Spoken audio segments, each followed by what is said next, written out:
காலை வணக்கம். எதுக்கு இந்த பதிவுன்னு கேட்டிங்கன்னா, நான் ஏற்கனவே ஒரு வீடியோ எடுத்து போட்டிருக்கேன். ஒரு 10 வருஷத்துக்கு மேலே விவசாயம் பண்ணாமல் இருந்தாங்க. இப்போ விவசாயம் பண்ணுறாங்க. இவ்வாறு நண்பர்களே, நல்லா உழுது போட்டிருக்காங்க. உழுது போட்டு பாரு பிடிச்சிருக்காங்க. என்ன விவசாயம் பண்ணுறாங்கன்னு தெரியல நண்பர்களே. விவசாயம் பிடிச்சிருந்தா லைக் பண்ணுங்கள், கமெண்ட் பண்ணுங்கள், ஷேர் பண்ணுங்கள், சப்ஸ்கிரைப் பண்ணுங்கள். அப்போ தான் நான் ஒரு வீடியோ போடுற வீடியோ நீங்கள் பார்க்க முடியும்.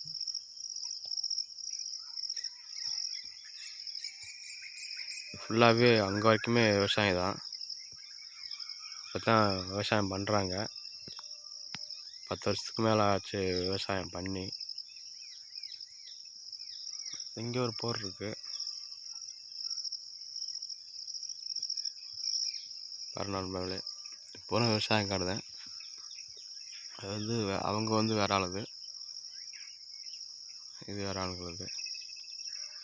அது வந்து ஏற்கனவே விவசாயம் அந்த வீடியோ எடுத்து போட்டிருப்பேங்க. இந்த மாதிரி நெல் பயிர்த்தி நடுறப்ப வீடியோ எடுத்து போட்டிருப்பேன். அந்த மோட்ரு ஓடுறப்ப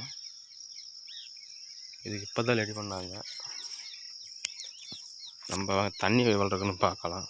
நானும் வந்து பார்க்கல. நான் வந்து ஒரு மாதத்துக்கு மேலே வரப்போகுது. இங்கே வந்து அந்த வீடியோ எடுத்து போடுறப்ப நான் வந்தது இங்கே.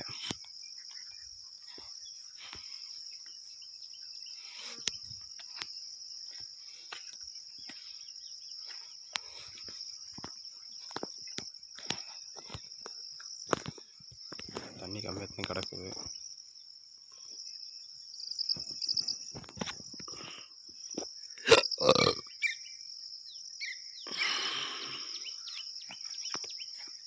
இப்போதான் எல்லாம் செலவு பண்ணாங்க. இப்போ தான் மோட்டர்லாம் வாங்கி போட்டாங்க புதுசாக. அதெல்லாம் பெட்டி கிட்டி எல்லாமே புதுசாக பார்த்துருக்காங்க. ஆனால் என்ன போகிறான்னு தெரில. பூவே என்ன போடுறேன்னு சொன்னாங்க.